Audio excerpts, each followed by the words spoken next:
Dharma, everyone. Shraddha connotes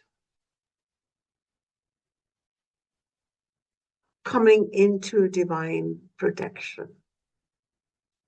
Shraddha is a conviction born not from blind faith. So Shraddha is often loosely translated as faith. Sometimes I may also say that, but we are exploring the true Vedic connotation. And it's a firm conviction born from knowledge that has emanated from the Shastra or the Vedic sources, which are timeless, which are not said to be penned by any human, but are said to be the gifts of Ishvara in the pure illumined minds of the yogis and yoginis, rishis and rishikas of the past. These are simply teachings that are sanatana or eternal, and they're always there of the knowledge of Atma and Brahman and Ishvara, except that, which is all one, except that when we are ready, we receive them. When we are ready, we assimilate them. When we are ready, we know them. We know them. And if we are not ready, we just walk around, sleepwalking, going through life, eating, sleeping, mating, complaining, crying, running after some ephemeral happiness. But when we're ready, we receive that knowledge, and that knowledge is known as Vedic wisdom. And Shraddha is the firm conviction which transforms our beliefs and transforms the fear that we were typically carrying in our belly into an inner protection. And this firm conviction is in the Vedic wisdom from the original sources and from the speech of the teacher that we have chosen to trust as an emissary of that knowledge. Therefore, it is a conviction which leads to protection, which leads to transformation, which leads to transcendence from samsara. Shraddha makes us become empowered with three kinds of shaktis or powers. The first Shakti is known as the Shakti of knowledge or Jnana Shakti.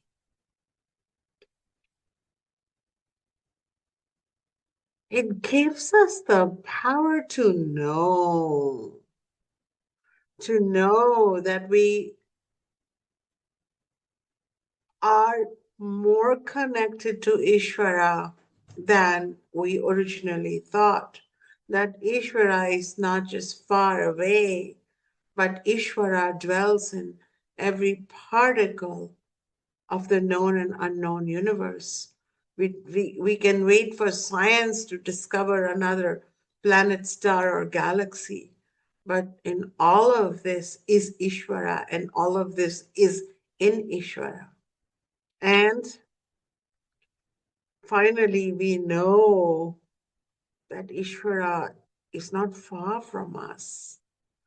And Ishvara, without ears, is aware of our every thought, every action.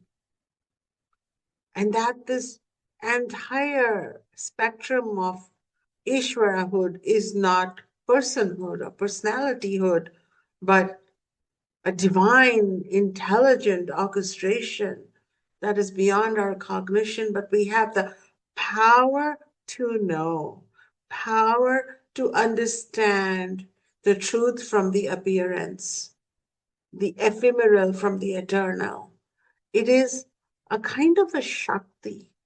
And this is what sets you apart from the person you were when you weren't in this knowledge sphere, when you weren't incorporating Shraddha. The blossoms of Shraddha give you Jnana Shakti. So when everything is taken away from you, if nothing else, you have the Jnana Shakti born from simply being a witness and saying, wow, the ephemeral has moved away. The eternal that I am stays. Now, this is Jnana Shakti. This Jnana Shakti prevents you or does not ever allow you now to become a permanent victim. You have agency because of Jnana Shakti. And I will talk more about these Shaktis in forthcoming satsang, but for the purpose of Shraddha, understand that it is Shraddha. The more Shraddha we have the in the in the in the in this path, uh, pathless path, you can say. It's not a very structured, institutionalized path. It is the path of the soul, the path of elevated consciousness. And the more Shraddha we have in what we've heard, what we've contemplated, and what new is arising because of that, the more we have Jnana Shakti. And then with Jnana Shakti, or the Shakti of knowledge, special knowledge, not mundane and worldly knowledge, then the more we exercise it, the more you will notice that a new kind of agency or will or desire is arising within you to know that divine power intimately, to be one with it, to converse with it, to be in alignment with it, to have it be your buddy, your best friend, your relative, everything. A special will within you, new desires. We grow up desiring, oh, I wish I'd grow up when we are kids. When we grow up, I wish I had a partner. I wish I had a house. I wish I had a washing machine. I wish I have a new dining table, or what is it, cover. You know, these mundane wishes, right? I wish I had another more relaxed job. I wish I had a more um, vibrant social life. We have these kind of desires. But then the desire to end all desires begins. I wish to know myself, and I wish to know my connection to Ishvara. I wish to know the Atma within and the Brahman everywhere. I wish to know.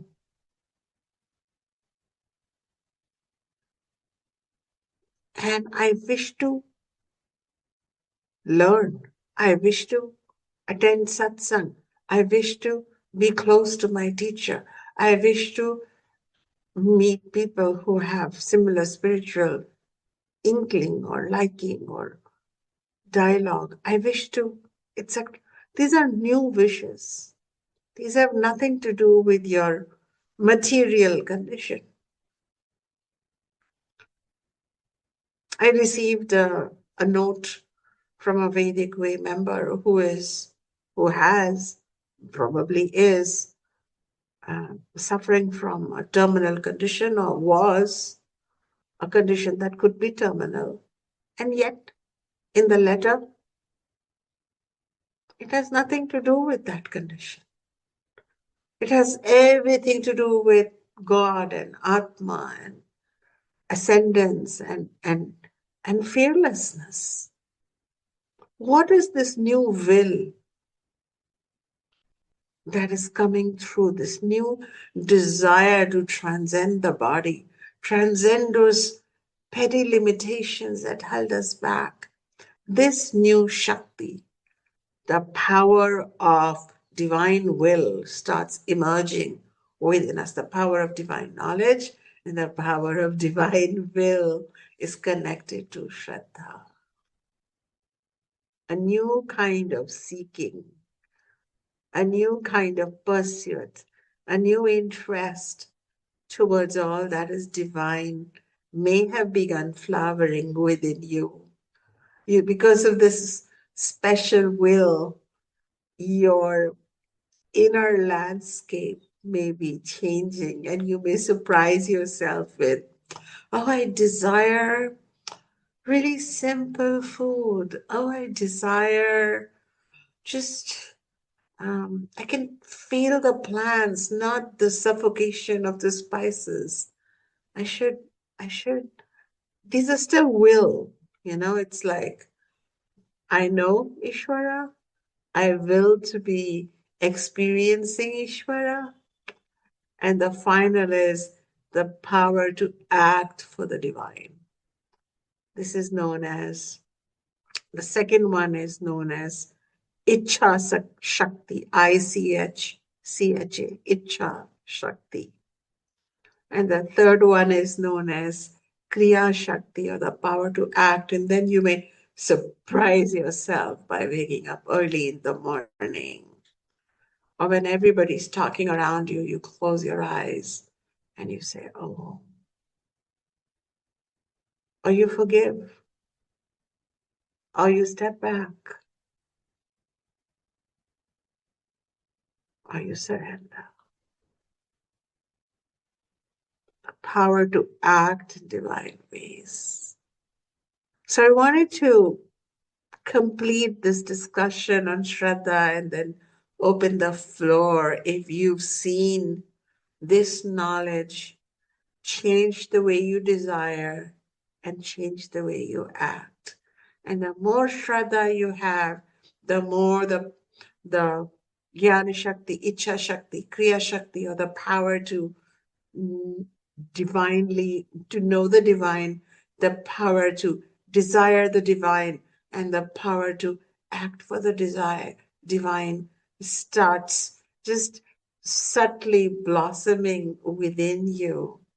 And I wonder if you've noticed that. And it may not be so, it's not, it right now, some things may be happening and it may not be so sequentially broken up. But let's just say that Shraddha deepens our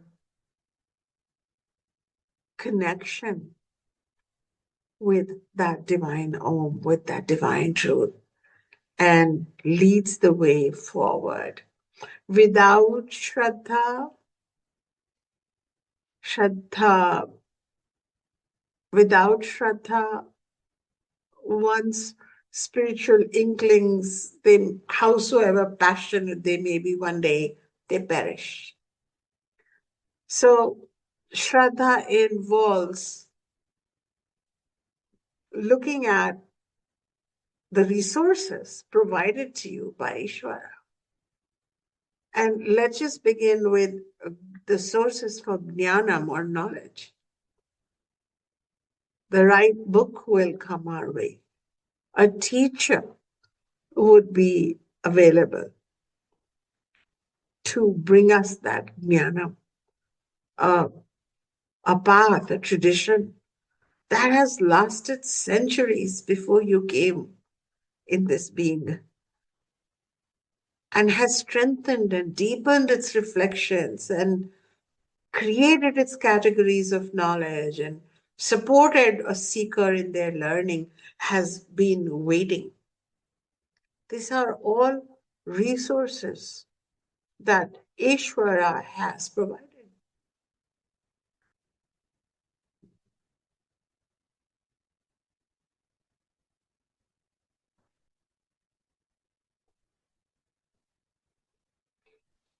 And it is wisdom, or it is this special paradigm shifting knowledge that then changes our desires. And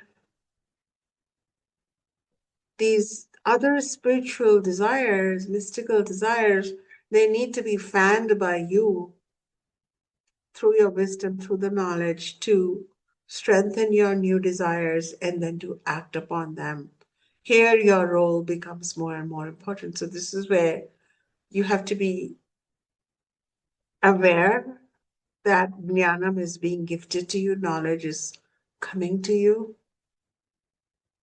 and now I can phew, desire differently.